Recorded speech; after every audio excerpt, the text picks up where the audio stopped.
Athletes Park. Whether you like it or not, kahit sabihin pa nilang tanyag ito na yan nagawa si Park, ay tawagin ko talaga ito siyang Athletes Park. Sa tapat ng court ng team na pinaglaruan sa aking anak ay ang soccer field. Makita niyo talaga na isang grassed carpeted ang soccer field nito. Hindi na ako pumapasok sa field nila dahil may naka-ongoing na game. Para sa akin, ang bola ng soccer ay malaki na talaga kumpara sa softball tennis. Nakakatakot ng matamaan yan. Hanggang dito lang tayo mga kadod. Mabuti na yung may mga shield, no? Habang tayo ay kumukuha ng larawan ng soccer field nila dito sa Nagawase Park. At ang katabi naman ng soccer field ay ang baseball ground. Pero hindi ito ang larawan ng baseball ground. Ito na yung sa harap ng baseball ground na tinutukoy ko. Ang larawan na ito ay isang free space na pwedeng paglaruan ng baseball players at soccer players. Okay, so balik tayo sa larawan kung saan makikita natin ang carpeted soccer field dahil doon na naman tayo pabalik dadaan. Yan, so alright, nandito na tayo sa corner kung saan makikita na natin ang larawan na tinutukoy ko na baseball court na katabi lang ng carpeted soccer field.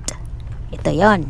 Yan, tapos liko tayo at nandito na tayo sa main road, katabi ang baseball ground. Nasabi ko na naman na baseball court or baseball field, ay whatever, basta yan ang pinaglaruan ng mga baseball players. So naglakad na ako nito kasi ninais ko talagang mag-walking din kasi wala na akong susuklayin na pangmatagalan, kaya dito tayo magpamatagalan ng walking at napuna ko itong kabilang park. Yan, larawan ng mga naglalagasan na ng mga dahon. Nawawala na talagang mga nahuhulog ng mga dahon dito mga kaibigan sa mga puno. Kalbo na ang mga puno dito pero hindi ibig sabihin na may problema sa kalikasan. Talagang nasa mode na sila na autumn, fall, or aki in Japanese. So, diba? Mula sa kabila ay bumalik ako sa banda na kung saan makikita ang larawan ng isang free space na pwede dito maglalaro ang soccer players o di kaya ang baseball players. Meron kang makikita na daanan bukod sa meron siyang parking space. Marami talaga siyang mapagparkingan ng cars. Napapaligiran din ito ng mga mallet golf course. Kadalasang manlalaro ng kanilang mallet golf ay ang mga senior citizens dito sa Japan at talagang above the pensioners age na talaga sila. At binala ko na talagang iikotin ang buong parke na ito. Ito na sigurong mga dahon na parang ayaw wawalisin ng mga taga rito o mga nakakaranas ng mga autumn or fall season, diba? Maganda kasi siyang tignan at hindi mukhang basura na kailangang susunod. Nako, ang park na ito ay ready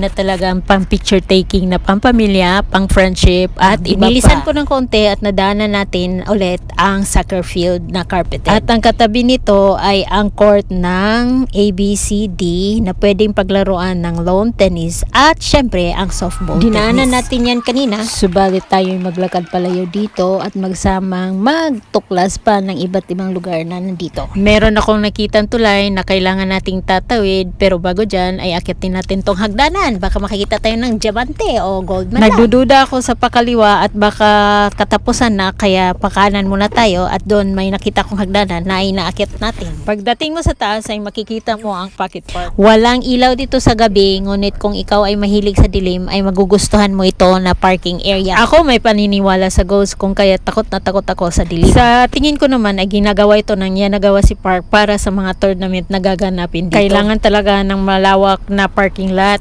Kung kaya't ang buong paligid nito ay sinusulit talaga ang mga space para maging parking lot. Pocket park siyang tawagin dahil ito ay saglit na mga stopover ng mga driver. Halos kalahati na nito ng park ay naiulat ko na kung ano ang laman. Napansin ko rin ang mga walis dito sa daan. Ginawa nila ito ng mapaglalagyan upang mananatiling nakatayo at siguro na rin upang makita agad sa sino mang may gustong magnanais na magwawalis ng dahon.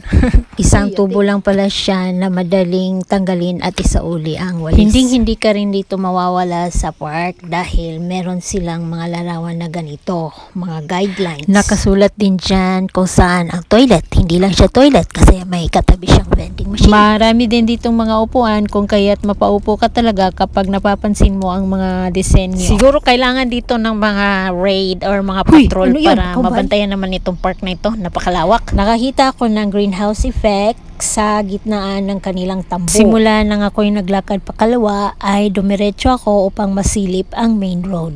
Nag 360. Naglakad ako ulit patungo sa kinaroroonan ng nagkahubad na revolto. Nahamon ang aking pagkasilosa dahil ako isang negosyante. Kailangan ba talaga dito ang patrol or raid? Nalagay ang selos ko sa lugar, pumasok ako sa gusali, bumili ng tubig, bumaba sa hagdanan upang bumalik at manunood ng game. Ang chance o sigawan na lucky ang siyang aking gabay upang matuntunan ko kung saan court ang aking anak at ang kanyang team naglalaro.